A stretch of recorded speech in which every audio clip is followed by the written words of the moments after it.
बिस्मिल्लाहिर्रहमानिर्रहीम।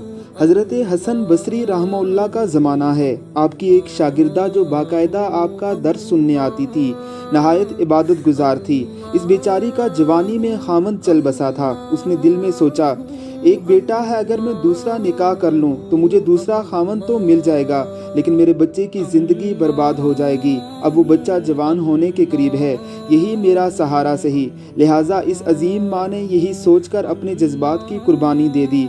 वो माँ घर में बच्चे का पूरा ख्याल रखती, लेकिन जब वो बच्चा घर से बाहर निकल जाता तो माँ से निगरानी न हो पाती। बच्चे ने जवानी में कदम रखते ही अच्छा कारोबार चमका लिया। अब इस बच्चे के पास माल की कमी ना थी, उठती हुई जवानी भी थी। ये जवानी दीवानी मस्तानी हो जाती है। बच्चा बुरी सोहबत में गिरफ्तार हो गया, शबाब और शराब के कामों में मसरूफ़ हो गया। माँ बराबर समझाती, लेकिन बच्चे पर कुछ असर ना होता, चिकना गड़ा बन गया।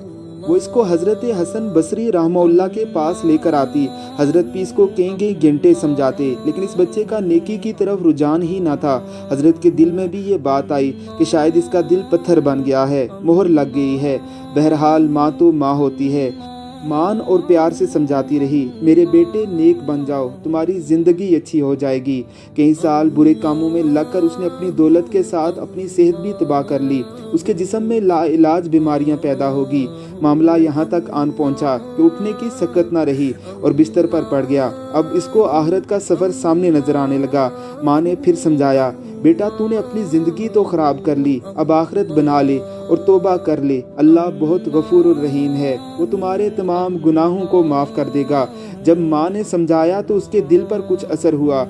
कहने लगा, माँ मैं कैसे तौबा करूँ, मैंने बड़े बड़े गुनाह किए हैं। माँ ने कहा, बेटा हज़रत से पूछ लेते हैं। बेटे ने कहा, माँ अगर मैं फोत हो जाऊं, मेरा जनाजा हज़रत हसन बसरी रहमहुल्लाह पढ़ाएं।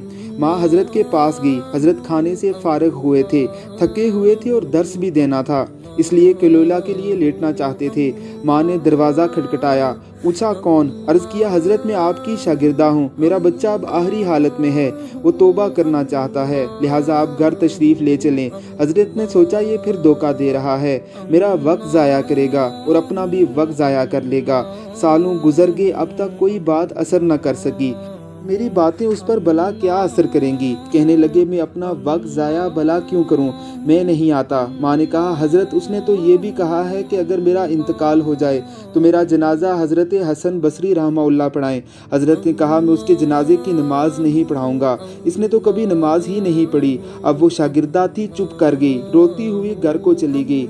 बेटे ने पूछा, क्या हुआ? माँ ने कहा, एक तरफ तेरी हालत, दूसरी तरफ हज़रत ने इनकार कर दिया। अब ये बात बच्चे ने सुनी तो उसके दिल पर चोट लगी और कहा, मेरी एक वसीयत सुन लीजिए। माँ ने पूछा, वो क्या है? अजीब वसीयत थी। कहने लगा, अम्मी मेरी वसीयत ये है कि जब मेरी जान निकल जाए तो सबसे पहले अपना दुपट्टा मेरे गले में डालना, मेरी लाश को कुत्तों की तरह सहन में घसीटना, जिस तरह मरे हुए कुत्ते की लाश घसीटी जाती है। माँ ने तड़प कर पूछा, बेटा ऐसा क्यों कहते हो? कहा, अम्मी इसलिए कि दुनिया वालों को पता चल जाए कि जो अपने रब का नाफरमान और माँ बाप का नाफरमान होता है उसका अंजाम ये हुआ करता है। मेरी प्यारी माँ, मुझे कब्रिस्तान में दफन ना करना।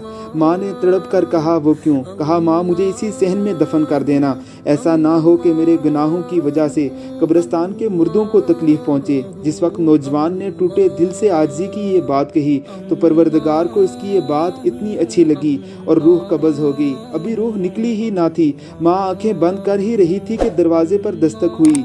माँ ने तड़प कर पूछा, कौन है? जवाब आया, हसन बसरी हूँ। कहा, हज़रत आप यहाँ कैसे आ गए? आपने तो इनकार कर दिया था।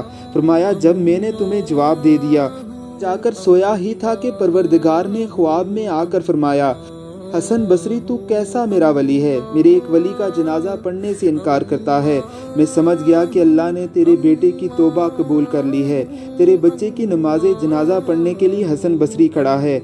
अल्लाह तू कितना करीम है कि मरने से चंद लम्हे पहले अगर कोई बंदा शर्मिंदा होता है तो उसकी तमाम तर जिंदगी के गुनाहों को माफ़ करके उसे हमेशा हमेश की जन्नत में दाखिल कर देता है। ए हमारे मालिक, तू हमारे गुनाहों को भी माफ़ फरमा। आमीन सुम आमीन।